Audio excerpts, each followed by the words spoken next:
Quels sont les repères et les enjeux techniques du moment sur les marchés dans cette phase de sell-off sur fond de guerre en Ukraine? On en parle avec Romain Dobré, avec nous en visioconférence, membre de la cellule info d'experts de Bourse Direct, avec nous chaque lundi à 12h30 pour ce plan de trading. Bonjour et bienvenue Romain.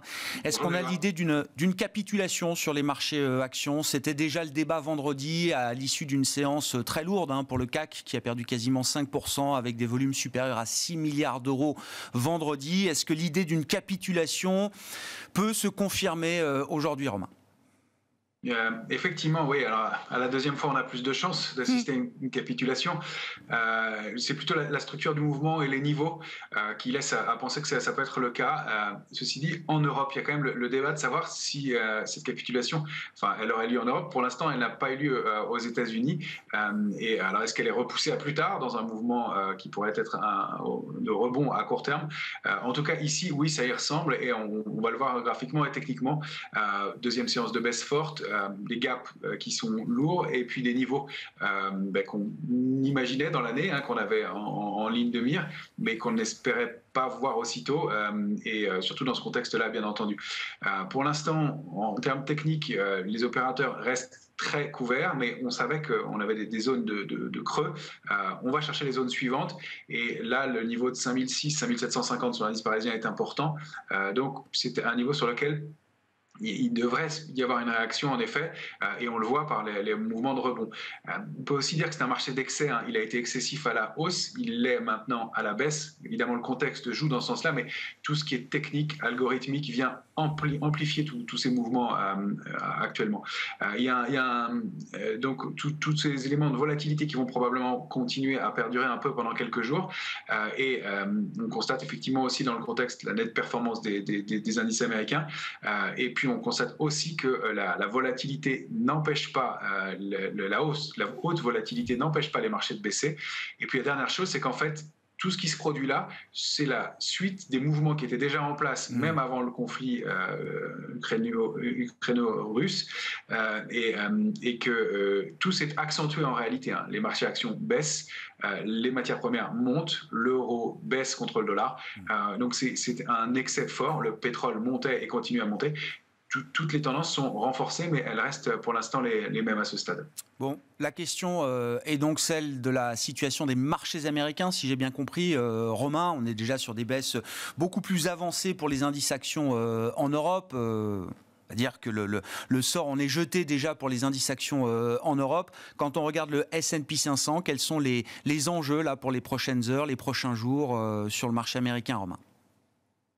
On voit donc sur l'indice S&P un doute qui est en place avec cette dernière bougie hebdomadaire qui est une toupie, donc un petit corps et deux grandes mèches de chaque côté. Au milieu d'ailleurs et sous une zone charnière 4348 points.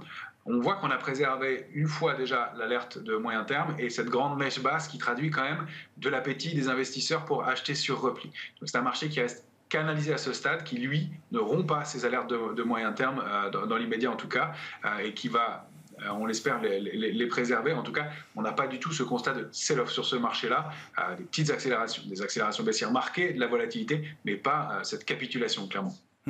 Quand on regarde le Nasdaq, alors rappelons-le, le Nasdaq qui avait marqué son dernier point haut en novembre 2021 et qui lui avait déjà beaucoup plus baissé que les autres indices américains avant même l'éclatement de la guerre en Ukraine. Qu'est-ce qu'on peut dire de l'indice technologique américain? Est-ce qu'il redevient intéressant pour les investisseurs aujourd'hui? Alors, il n'y a pas d'urgence de toute façon à rentrer dans le marché. Graphiquement et techniquement, on préserve toujours cette alerte de long terme. On se situe aux alentours des 13 000 points que vous avez à l'écran. La réaction est toujours un peu une réaction de doute.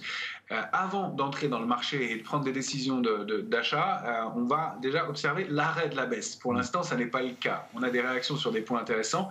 Donc, évidemment, un Nasdaq qui a corrigé de 22%, on peut se poser des questions entre les points hauts et les points bas, on peut se poser des questions d'entrée. Et pour un investisseur de long terme, ça peut être des points d'entrée. Encore une fois, on n'a d'une part pas eu de figure de retournement haussière, et on voit que la figure de retournement baissière s'est construite sur plusieurs semaines. Donc on a une polarité qui n'est pas suffisante, mais peut-être des rebonds à court terme qui pourront se mettre en place. Et comme le marché va très vite en ce moment, effectivement, il faut surveiller ça de près. Quand je regarde les indices européens, et on va voir avec vous le graphique du DAX en unité mensuelle, Romain, on est désormais sur des enjeux de long terme pour les indices européens. Exactement. Là, sur le DAX, on dézoome complètement et il est important pour voir et comprendre ce qui se joue en ce moment, de voir un graphique mensuel du DAX qui évolue donc pour l'instant depuis 2011 de façon harmonieuse dans un très large canal haussier de long terme.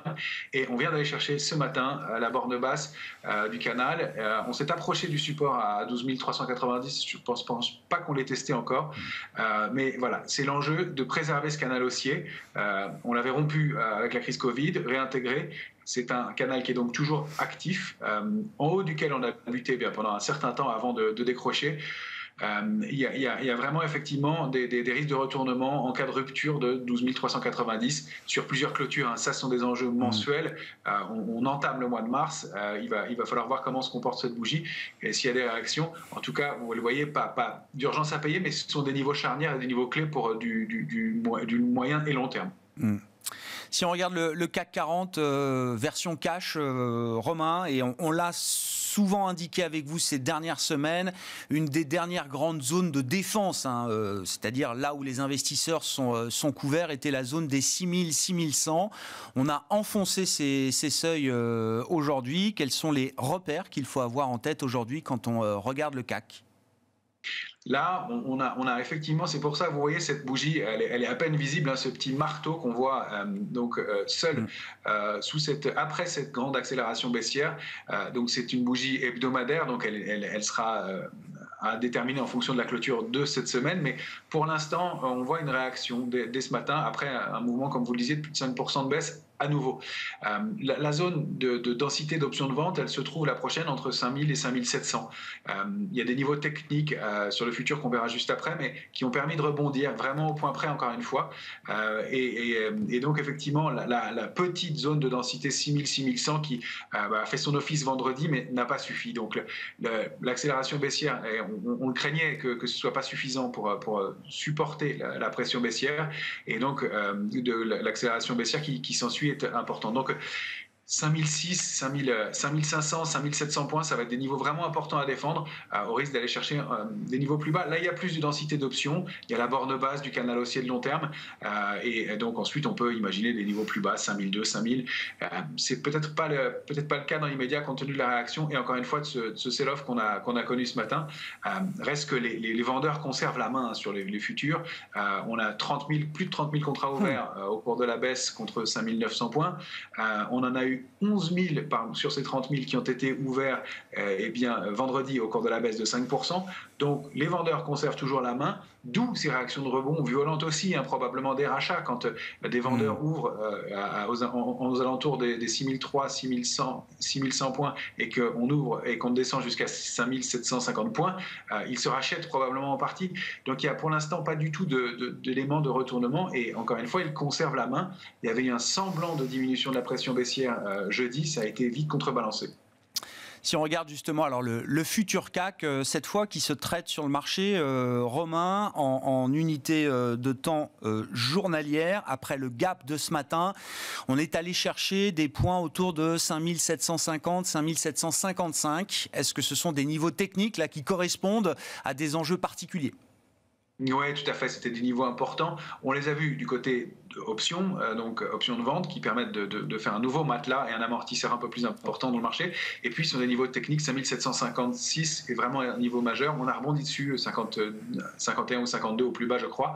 On a rebondi dessus. On a donc cette zone 5528, 5756 qui est à préserver. Non seulement elle correspond à des niveaux clés sur des niveaux de couverture pour l'échéance des marchés dérivés de mars, mais en plus à des niveaux techniques et stratégiques au-delà duquel on a construit depuis l'été dernier et le printemps et l'été dernier, et qui peuvent constituer des points d'entrée pour, on le rappelle, les investisseurs qui quand même en parallèle, même si la situation est délicate en ce moment, ont du cash, ont des liquidités, ont des souhaits d'entrée. On constate aussi sur ce graphique un élément important, c'est que l'indice évoluait de façon harmonieuse dans une séquence baissière, dans un canal baissier que vous avez en noir, et là ce matin on l'a rompu violemment avec un gap, et ça ressemble à une capitulation aussi. Encore une fois, pas d'urgence à acheter ce creux, on va observer avant toute chose, et ce qui nous aide beaucoup, la diminution de la pression baissière sur le futur CAC 40 et le fait que les vendeurs considèrent que le mouvement a vécu et qu'ils se rachètent et que les volumes soient moins lourds dans le mouvement de baisse. Ce n'est pas du tout le cas pour l'instant, mais il y a effectivement des points d'entrée, des choses qui se jouent très importantes sur des valeurs dans beaucoup de secteurs, mais on a des valeurs qui sont très en retard maintenant en Europe, qui ont beaucoup baissé, qui revoient des niveaux près ou des niveaux du moment de la pandémie. Il se joue quelque chose ici, des niveaux de volatilité qui sont équivalents à ceux de mars 2020 aussi. Donc on a des situations un peu similaires. Il faut vraiment que ces niveaux-là soient préservés au risque d'aller plus loin. Techniquement et graphiquement, on peut dire qu'on a atteint quelque chose. Reste qu'après, tout dépend de la situation géopolitique, et ça, techniquement et graphiquement, on peut donner des niveaux. C'est beaucoup plus difficile à évaluer. Bon, il faut regarder également alors ce qui se passe sur le front des devises. Je le disais en introduction, plus le pétrole et les matières premières flambent, plus l'euro baisse contre toute devise face au dollar notamment. Où en est-on du point de vue technique quand on regarde l'euro-dollar qui est sous 1,09 désormais. On teste même des zones proches de 1,07. Exactement, et là c'est lourd ce qui se produit sur l'euro-dollar. Autant on avait une figure de retournement baissière de long terme en épaule tête épaule qui avait donné une cible située à 1,11. On avait été la tester. Comme on le disait, les tendances de fond sont les mêmes, mais elles sont exacerbées, elles augmentent, et donc l'euro a enfoncé le 1,11, et surtout la ligne de tendance baissière de long terme. C'est pour ça que j'ai voulu dézoomer avec vous aujourd'hui. La ligne de tendance baissière de très long terme qui est active depuis 2008. Et qui a été testé 4 fois avant d'être débordé en août 2020, et on la réenfonce brutalement et violemment. Donc il y a vraiment quelque chose de lourd qui se produit ici. Encore une fois, c'est une bougie mensuelle, on est au début du mois de mars, mais le sens est clairement donné. On a pas mal de niveaux support, mais en dessous de 1,0720, effectivement 1,0520 et puis 1,0219, autant dire quasiment la parité. La parité, elle se joue un tout petit peu en dessous à 0,992. Donc il y a un mouvement qui est toujours en cours, et surtout une rupture qui est vraiment importante. Un mot rapide de l'or pour finir, Romain, on le comprend assez aisément dans le contexte, c'est un actif qui est recherché, très recherché désormais par les investisseurs. Quels sont les enjeux et quels sont les niveaux qu'il faut avoir en tête? On a tapé les 2000 $ l'once ces dernières heures. Effectivement, déjà on a franchi et atteint une première cible, donc pour une stratégie un peu spéculative, on peut prendre du bénéfice, en tout cas partiellement. On réintègre le canal haussier de long terme, et on a une prochaine zone cible qui est située entre 2075, les tops qu'on avait connus donc en 2020, et puis le 2113 qui est la cible de la structure de retournement qui est en place donc depuis avril 2020. Ce qu'on peut dire qui est intéressant aussi, c'est que là, l'or monte, alors que pendant la crise Covid, il avait baissé. Ce qui veut dire que les acteurs vendaient leur or pour pouvoir peut-être acheter des actions, et défendre leur position ou entrer sur le marché. Là, ils ne les défendent pas, ils sont plutôt en train de vendre et d'acheter des actifs refuges, ce qui n'avait pas été le cas pendant la crise Covid. Donc on a un comportement qui est un peu différent dans ce contexte, même très différent de ce point de vue-là, et un actif qui retrouve son sens effectivement d'actif refuge en ce moment.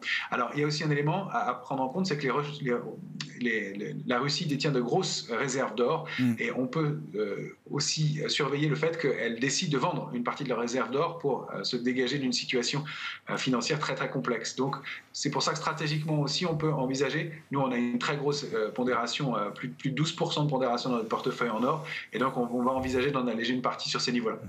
Merci beaucoup Romain, merci pour cet éclairage hebdomadaire sur les enjeux techniques de marché dans une phase évidemment particulièrement trouble et compliquée. Romain Dobré qui est avec nous en visioconférence, membre de la cellule info d'experts de Bourse Direct, avec nous pour le plan de trading chaque lundi à 12h30 dans Smart Bourse sur Bismart.